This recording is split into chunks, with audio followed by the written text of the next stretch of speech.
ऐसे राइटिंग में अब हमारा कीबोर्ड ठीक से काम कर रहा है या फिर नहीं। Okay, so these 5 minutes were given to test the keyboard की सारी कीज प्रॉपरली फंक्शनिंग है या फिर नहीं। तो ये एक आपके लिए एक छोटा सा सरप्राइज हो सकता है ऑन द डे ऑफ ज़ैट। तो ज़ैट के डे पे आपको जो स्टार्टिंग में टाइम मिलता है इंस्ट्रक्शंस रीड करने के लिए, वो प्रॉपरली यूटिलाइज करना है आपको। 10 मिनट्स में 20 क्वेश्चंस करने हैं, कुछ सोचने की जरूरत नहीं है, करने ही करने हैं सारे के सारे questions. Hello everyone, now that 2025 का एग्जाम बहुत ही पास आ चुका है। We are left with very few number of days before we can finalize our last minute strategy, the last minute plan how to attempt ज़ैट 2025.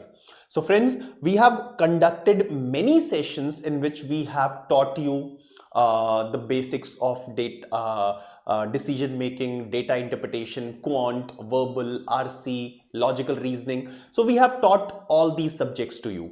But now at these final moments, it is very important to understand how to attempt ज़ैट 2025 so that we'll be able to clear those sectional as well as overall cutoff for XLRI, right? तो अब इस चीज को समझने के लिए हमें different elements हैं ज़ैट एग्जामिनेशन के, वो समझने पड़ेंगे। We should also study the previous year pattern, we should also study the previous year cut offs, कितने क्वेश्चंस अटेम्प्ट करने चाहिए, क्या एक्यूरेसी होनी चाहिए, कितने मार्क्स टारगेट करना चाहिए, how to attempt the first part of XAT examination, how to attempt the second part of XAT examination, XAT examination कितने पार्ट्स में डिवाइडेड है, अगर ये ही नहीं पता तो हमें XLRI की कॉल नहीं आएगी। देन पार्ट नंबर 1 में क्या क्या सेक्शंस होते हैं, पार्ट नंबर 2 में क्या क्या चीजें पूछी जा सकती हैं, पार्ट नंबर 1 की कॉम्पोजिशन क्या है, पार्ट नंबर 2 की कॉम्पोजिशन क्या है, what is the marking scheme of XAT 2025, what was the marking scheme of XAT 2024, ये सारी चीजें आज हम इस सेशन में डिस्कस करेंगे, right? So let's quickly begin with first of all looking at XAT 2024 का paper pattern, right? So friends, this is the entire paper pattern that we have seen in XAT 2024, जो last exam था XAT का। Okay, so last year XAT examination was divided in 3 different parts. Second part का कोई relevance नहीं था, but let's see all these parts one by one. Now XAT part number 1, as you can see here, so all these 3 parts happened on a same day, like in a single time slot, right? So XAT part number 1, इसमें 3 sections थे। Verbal ability and logical reasoning, जिसमें 26 questions थे। Second was decision making, जिसमें 22 questions थे। And the third one was quantitative aptitude and data interpretation, having 28 questions. Now part 1 को attempt करने के लिए हमें अलग से टाइम दिया गया था। सो पार्ट 1 को अटेम्प्ट करने के लिए we were given 175 minutes, right? So 175 minutes, in these much time you will have to attempt 26 plus 22 plus 28 questions. So 76 questions were there in part number 1, and ये जो 3 sections में ये questions divided हैं, there was no sectional time limit. Okay, तो that means ये जो 175 minutes है, इसको आप कैसे भी divide कर सकते हो among these sections। First section पे कुछ टाइम स्पेंड करने के बाद सेकंड सेक्शन पे जा रहे हो, थर्ड पे जा रहे हो, फिर दोबारा से फर्स्ट सेक्शन पे आ सकते हो। सो सिंपल, कोई सेक्शनल टाइम लिमिट नहीं थी। 175 मिनट्स आपकी मर्जी है, आप कैसे भी डिवाइड कर सकते हो among these 3 sections. Alright, now part number 2 was mock keyboard testing, right? So इसके लिए 5 मिनट्स दिए गए थे। तो basically XAT 2024 also had essay writing। तो essay writing में अब हमारा कीबोर्ड ठीक से काम कर रहा है या फिर नहीं। Okay, so these 5 minutes were given to test the keyboard की सारी कीज प्रॉपरली फंक्शनिंग है या फिर नहीं। इन केस आपके कीबोर्ड में कोई भी प्रॉब्लम है तो आप अपना कीबोर्ड चेंज करवा सकते थे। अब ये वाली प्रॉब्लम ज़ैट 2025 में नहीं आने वाली, बिकॉज ज़ैट 2025 में essay writing is not to be conducted on the day of ज़ैट। तो 5th of January को आपको ऐसे टाइप नहीं करना पड़ेगा, right? I am coming to the pattern of XAT 2025 in a few moments. Okay, so ये मैं अभी प्रीवियस ईयर पैटर्न की बात कर रहा हूं। सो ज़ैट मॉक कीबोर्ड टेस्टिंग, ये वाला जो सेक्शन था, ये अनस्कोर्ड सेक्शन था, इसका कोई स्कोरिंग नहीं है, ये सिर्फ आपको टाइम दिया गया था बीच में 5 मिनट का, सो दैट आप अपना कीबोर्ड टेस्ट कर सको। Then part number 3 was general knowledge and analytical essay writing. तो आपको जनरल नॉलेज जीके बेस्ड कुछ क्वेश्चंस पूछे गए थे, number of questions were 25 and आपको एक एसे लिखना था, right? So there were 3, I think there were 3 essays given, 3 topics were given and उनमें से आपको एक कोई भी टॉपिक चूज करके उस पे एसे लिखना था, right? Now 25 GK questions and 1 essay, total time given was 30 minutes, right? So this was the entire ZAT 2024. अब उसमें मार्किंग स्कीम क्या थी? तो मार्किंग स्कीम ZAT की हमेशा थोड़ी सी फनी रही है, ठीक है? अब देखते हैं इसमें फनी क्या है। सो ईच करेक्ट आंसर +1, कोई प्रॉब्लम नहीं है। ईच रॉन्ग आंसर -0.25, तो 1/4 नेगेटिव मार्किंग है, कोई प्रॉब्लम नहीं है। But in ZAT there is a negative marking for unattempted questions as well. तो चेक करते हैं। So look at this 4th point, a deduction of 0.1 mark is imposed for more than 8 unanswered questions in a row. अब इसका मतलब क्या है? अगर आप consecutive 8 questions को unanswer attempt नहीं करोगे तो हर एक क्वेश्चन के लिए 0.1 mark will be deducted. A deduction of 0.1 mark is imposed for more than 8 unanswered questions in a row. Alright? So अगर आपके continuously 8 unanswered question है तो आप नेगेटिव मार्किंग अट्रैक्ट करोगे, अदरवाइज कोई नेगेटिव मार्किंग नहीं है। तो थोड़ा सा फनी है। तो ZAT ने इस टाइप की नेगेटिव मार्किंग पास्ट में बहुत बार इंट्रोड्यूस की है। कभी कभी क्या होता है, 8 कंसेक्यूटिव की जगह, इन अ रो की जगह, वो टोटल 8 क्वेश्चंस के बाद जो भी आप अनअटेम्प्टेड क्वेश्चंस करोगे उनके लिए नेगेटिव मार्किंग कर देंगे। But you don't have to worry about this negative marking, ये बहुत कम नेगेटिव मार्किंग है।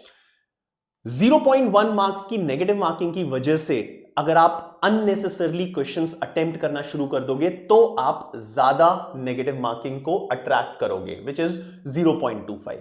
तो जबरदस्ती आपको क्वेश्चंस अटेम्प्ट नहीं करने हैं, ठीक है? Also, one very important thing that you must note down in the marking scheme is there is no negative marking for GK section. GK section के लिए कोई negative marking नहीं है. Also, it was clearly mentioned that general knowledge scores are not factored to calculate the percentile of ZAT examination, right? तो ZAT का जो score है उसमें percentile आपकी जो भी आती है. So first of all, you will get sectional percentile scores for all the 3 sections. And you will get overall percentile as well.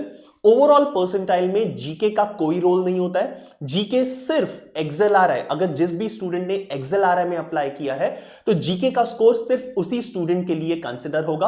अगर आपने XLRI में अप्लाई नहीं किया है तो जीके सेक्शन आपके लिए इररेलेवेंट है। ऑलराइट, अब ये तो बात हो गई ZAT 2024 की। अब ZAT 2025 5th ऑफ जनवरी को जो एग्जाम होने वाला है उसका एक्सपेक्टेड पेपर पैटर्न क्या हो सकता है?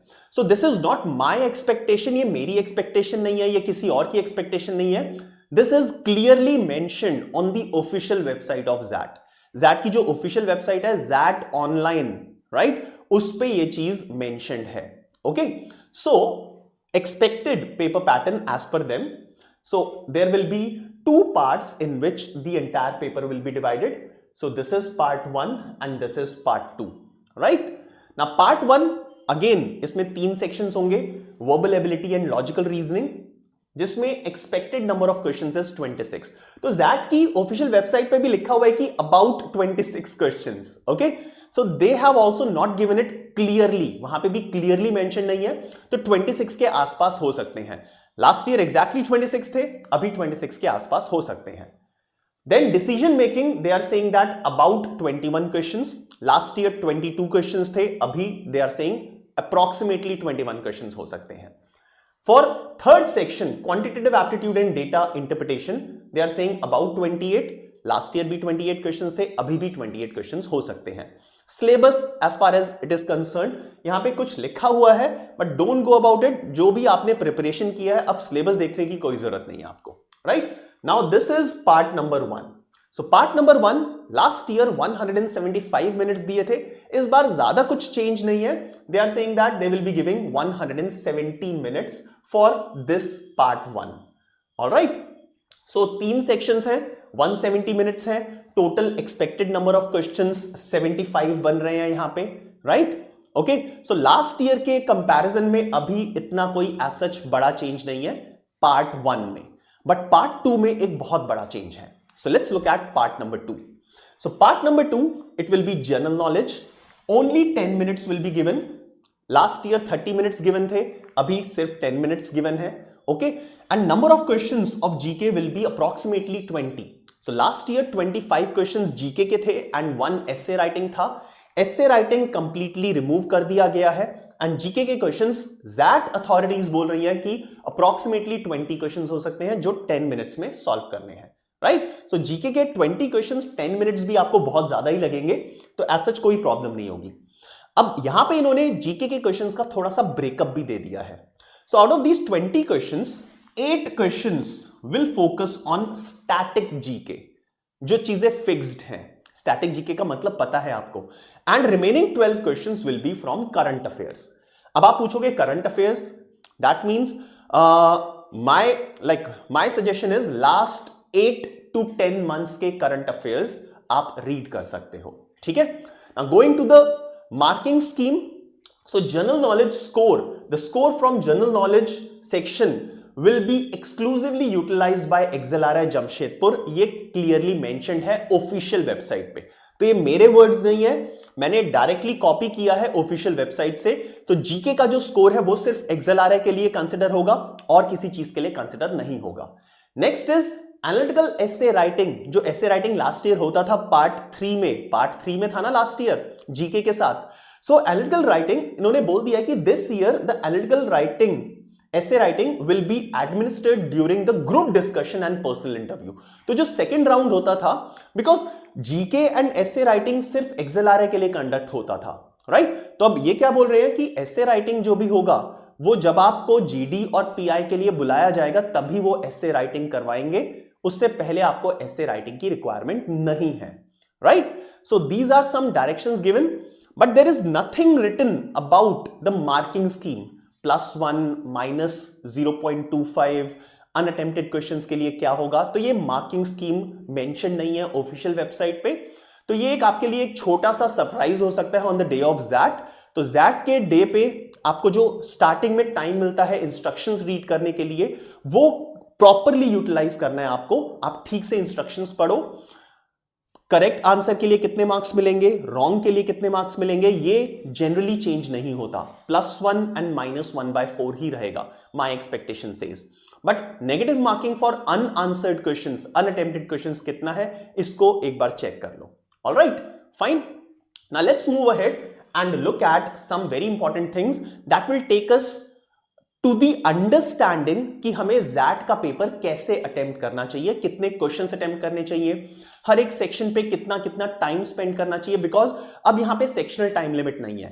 ओके, तो जो 170 मिनट्स मिले हैं हमें, उनको कैसे यूटिलाइज करना है वो हम डिस्कस करेंगे. बट उससे पहले हमें कुछ इंपॉर्टेंट चीजें देखनी है. Again this data is given on the official website. तो ज़ैट एग्जाम के थ्रू XLRI की कट ऑफ्स कितनी है in terms of percentile. Okay, so XAT XLRI cut off percentile for XAT 2024, ये लास्ट ईयर की परसेंटाइल्स कट ऑफ है. इस year की ऑब्वियसली एग्जामिनेशन के बाद ही पता चलेगा, बट थोड़ा सा जनरल आइडिया ले सकते हैं हम कि लास्ट ईयर कितनी कट ऑफ्स थी. तो एक्सपेक्टेड कट ऑफ आसपास ही होती है when it comes to percentile. Okay, now XLRI offers 2 different programs, business management and human resource management. 2 programs हैं, सबको पता होना चाहिए ये. ओके, सो सेपरेट कट ऑफ्स हैं business management and human resource management. ये पूरी की पूरी लिस्ट है.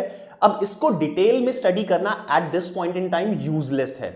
तो स्ट्रीम बिजनेस मैनेजमेंट 4 पार्ट्स में डिवाइड किया हुआ है. Engineer male, engineer female, non engineer male, non engineer female. तो आप जो भी कैटेगरी में फॉल करते हो, if you are a non engineer female, so just look at this row for the cut offs of business management programme and look at the bottom most row for human resource management.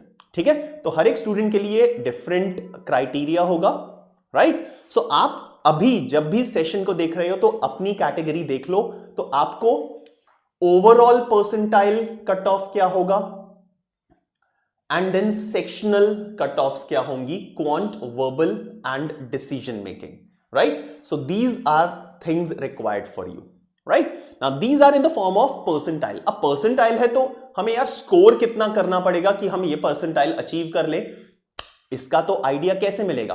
तो again last year क्या हुआ था इसको देख लेते हैं. तो अब ये जो डेटा है, ये फर्स्ट टेबल ऊपर वाली, ये ऑफिशियल डेटा नहीं है, ठीक है? So these are our estimates based on the performance of the students, based on the score cards of the students. ये हमारे एस्टिमेट्स हैं, राइट? ठीक है.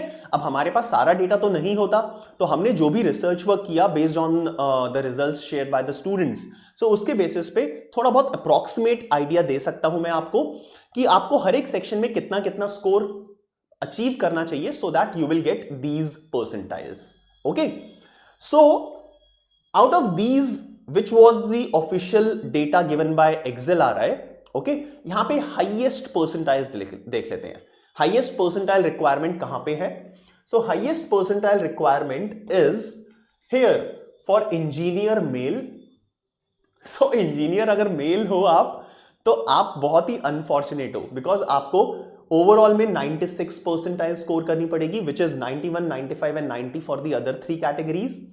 86 क्वांट में हायर, 83 हाईएस्ट, 85 यहां पे आप बच जाओगे थोड़ा सा नॉन इंजीनियर में, डिसीजन मेकिंग में, ठीक है? बट मैं टॉप वाली जो रो है सिर्फ इसी को ही कंसिडर करूंगा, ठीक है, to compare the data, right? So let's talk about this very quickly. Now overall percentile cut off for engineer male is 96 percentile, greater than और इक्वल टू 96 परसेंटाइल. अब 96 परसेंटाइल अचीव करने के लिए as per ZAT 2024 my estimates says that 95 percentile was achieved at a score of 26 marks. 26 out of 76. 76 marks का paper था first section. सो 76 marks में से 26 marks यहां पे मैं अलग अलग लिख देता हूं. So out of 76, okay, wait, I think this colour will not be visible.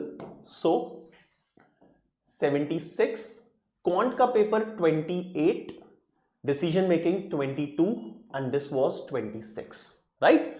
1 mark for every correct answer, right? So out of 76, if somebody has scored 26 marks, then he or she was able to achieve 95 percentile. So 96 percentile के लिए आपको hardly 1 mark increase करना पड़ेगा. So that means to achieve this 96 percentile overall, an aggregate score of 2728 was sufficient. Okay, so यहां पे लिख देते हैं 2728 for overall 96 percentile. So 96 percentile overall, a score of 27 or 28 was sufficient, right? Now let's look at sectional cutoffs. So first section, verbal and logical reasoning. Now verbal and logical reasoning greater than equal to 83 percentile. Okay, now 83 very low. 80 percentile was achieved at a score of 8 or 9 marks, right? So to get in verbal logical reasoning a percentile of 83, you need around 10 to 11 marks. All right, next section, decision making. So decision making I require greater than or equal to 85. Decision making 85 percentile was the sectional cutoff, and 85 percentile decision making somewhere between these 80 and 90 मैंने यहाँ पे लिखा हुआ है. So 9 to 10, 9 to 10, 11 to 12. So I believe safer score 10 to 11 marks में I will definitely achieve 85 percentile in decision making. All right. Finally, in quant, I need a percentile of 86 or above, okay, which can be scored 86 percentile, again somewhere in between this 7 to 8 marks, 80, 11 to 12 marks, 90 percentile. So again I can say 10 to 11 marks or 10 marks will get me 86 percentile above score in above percentile in quant. Okay, now if you are able to achieve these three things, right? So let's say 10 marks in verbal, 10 marks in decision making, and 10 marks in quant. Your total marks will be 30, right? Which is more than enough to clear the overall percentile, overall cutoff for XLRI, right? So bare minimum 10 10 10 marks हम तीनों sections में score कर लेंगे. कोई एक section हमारा definitely stronger होगा, सो उसमें 10 की जगह हम 13 14 15 मार्क्स भी अचीव कर सकते हैं. Okay, so taking care of sectional cut offs. So sectional cut off में जरूरी नहीं है ना कि आप 10 पे ही आके अटक जाओ. सो थोड़ा सा तो गैप रखोगे ना, थोड़ा सा तो मार्जिन रखोगे. सो 10 की जगह टारगेट करो 12. So 12 marks in all the three sections will take you to 36 marks overall, and 36 marks is way above the overall percentile, the overall cut off for XLRI, right? तो यही करना है हमें. सेक्शनल कट ऑफ्स का take care करते हुए हमें overall भी स्कोर करना है, and this is how will be able to achieve the desired result, right? तो अब ये टारगेट है मेरे सामने कि मिनिमम 11 12 तो स्कोर करना ही है हर एक सेक्शन में. So now let's see how to achieve that. Now this is the main part. So this is what we have in front of us in ZAT 2025. तो ZAT 2025 का जो ऑनलाइन आपके सामने लिखा हुआ है ऑफिशियल वेबसाइट ऑफ ZAT पे expected paper pattern मैंने यहां पे नोट डाउन कर लिया है. Okay, so verbal ability and logical reasoning 26 questions, decision making 21, and quant and DI 28 questions. Part 1 over. Part 2 general knowledge 20 questions, only 10 minutes, and for the first part 170 minutes. Now these 10 minutes are fine. Okay, 10 minutes में 20 questions करने हैं, कुछ सोचने की जरूरत नहीं है, करने ही करने हैं सारे के सारे questions, right? So let's start with part number 1. Now part number 1, I have a total of 170 minutes. Now how to divide these 170 minutes judiciously so that I'll be able to take care of the sectional cutoffs as well as the overall cutoff for XLRI. So if I am a student, how will I attempt this paper? So there are 3 sections. Okay, first of all, the question is what should be the sequence in which I should be attempting these. So I'll not play around in that. जो भी section पहले आएगा उसको attempt कर लेंगे. तो generally verbal logical reasoning का section पहले आता है, then decision making and then quant. And यही थोड़ा सा सिमिलर पैटर्न हमें कैट में मिला था. तो अब उससे छेड़छाड़ मत करो. तो सबसे पहले वर्बल लॉजिकल रीजनिंग अटेम्प्ट कर लो, फिर decision making and then quant and DI, right? Sequence clear है. First, second, third, done. अब 170 मिनट्स को क्या मैं 3 इक्वल पार्ट्स में डिवाइड कर लूं? नहीं, बिल्कुल भी नहीं. ओके, क्या मैं अपनी स्ट्रेंथ एंड वीकनेस के हिसाब से डिवाइड कर लूं? Again not suggestible. स्टार्टिंग में ही इन 170 मिनट्स को डिवाइड नहीं करना. So what you must do is, out of these 170 minutes spend 40 minutes, 40 minutes in each of these sections. Okay, 40 minutes in each of these sections, and just pick up or solve all the easiest question that you can get. Okay, 40 minutes in verbal and logical reasoning. So logical reasoning में कोई set अगर आपको easy लगता है, verbal ability में कोई question easy लगता है, उन सब questions को pick करो and solve कर लो. Okay, so now in these 40 minutes you must target, 40 minutes में कितने questions target करने हैं? 10 to 11 questions target करने हैं for each and every section respectively, right? So 40 minutes each section, target at least 10 to 12 questions. Now ये जो 10 to 12 questions होंगे ये सबसे easy वाले questions होंगे. एवरेज में 4 मिनट्स दे रहा हूं आपको हर एक क्वेश्चन के लिए, राइट? और इजी क्वेश्चन सेलेक्ट करने हैं. जो भी मॉडरेट या फिर डिफिकल्ट, हायर डिफिकल्टी लेवल का क्वेश्चन है उसको बिल्कुल छोड़ देना है. Okay, so it is doable. See guys, हम XLRI के लिए होप कर रहे हैं, XLRI के लिए ड्रीम कर रहे हैं, तो ये चीजें तो करनी पड़ेंगी, ठीक है? सो इन 40 minutes 10 to 12 questions of each section should be targeted, right? अब ये 40 मिनट्स ऐसा नहीं है कि 40 मिनट्स जैसे ही खत्म होते हैं एकदम से छोड़ दिया. नहीं, अगर किसी क्वेश्चन के बीच में है तो उस क्वेश्चन को कंप्लीट किया. 40 की जगह 42 मिनट्स, 43 मिनट्स या फिर 37 मिनट्स, 38 मिनट्स भी हो सकता है. Okay, on an average 40 minutes. So that means 120 minutes are over and we have solved around 27 to 30 questions. Okay, again मैं बहुत ज्यादा एक्सपेक्ट नहीं कर रहा हूं, मैं 10 क्वेश्चंस एक्सपेक्ट नहीं कर रहा हूं, मैं उससे थोड़ा सा मार्जिन लेके चल रहा हूं, ठीक है। सो 120 मिनट्स में 27 टू 30 क्वेश्चंस हो जाएंगे, right. Okay, now comes those difficult questions and how much time we are left with? We are left with 50 minutes, 50 minute बचे हैं अभी भी। Okay, now what you need to do is in these 50 minutes you will have to take care about just 1 to 2 questions from every section and then maximizing the score, क्योंकि जितनी ज्यादा higher percentile होगी उतना chances increase हो जाएगा XLRI की call को convert करने का। ओके, सो 50 मिनट्स बचे हुए हैं, राइट। सो 50 मिनट्स अब उस सेक्शन में दो, थोड़े थोड़े टाइम को, let's say 10 to 15 minutes, 10 to 15 minutes, 10 to 15 minutes, तीनों सेक्शन में डिवाइड कर दो, right.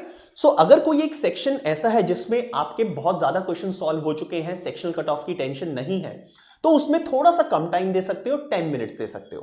But let's say decision making में आपको ऐसा लग रहा है कि यार ज्यादा क्वेश्चन सॉल्व नहीं हुए, तो डिसीजन मेकिंग में 15 मिनट दे दो, बट इसको 20 मिनट्स मत करो, बिकॉज अगर अभी तक क्वेश्चन सॉल्व नहीं हो पाए हैं तो चांसेस कम ही है कि आगे भी क्वेश्चन सॉल्व होगा, right. Fine. So with this strategy, you should divide those remaining 50 minutes judicially among the 3 remaining sections. Okay? तो अब जो भी remaining questions हैं, उनमें से 3-4 questions भी अगर निकल आए, तो आपकी जो percentile है, वो definitely 98-99 पे reach कर जाएगी. Okay? So this is how you should be dividing your entire 170 minutes in the first part of ZAT examination. Now the second part, 10 minutes मिले हैं, 20 क्वेश्चंस हैं, सो सारे के सारे क्वेश्चंस अटेम्प्ट करने ही करने हैं। तो पहले 5 मिनट या 8 मिनट में आप क्या करो, जितने क्वेश्चंस आप खुद से अटेम्प्ट कर पा रहे हो, प्रॉपरली अटेम्प्ट कर पा रहे हो, उनको करो। ओके, एंड देन लास्ट की जो 2 या 3 मिनट्स बचे हैं उनमें फ्लूक्स मार दो, कोई भी क्वेश्चन को अनअटेम्प्टेड मत छोड़ो, ठीक है, बिकॉज कोई नेगेटिव मार्किंग नहीं है लास्ट सेक्शन में। Alright, so friends, this is how you should be attempting ZAT 2025. I hope I have given you a clarity on how to deal with those 170 plus 10 minutes, those 3 hours on 5th of January. So friends, I wish you all the best for ZAT 2025.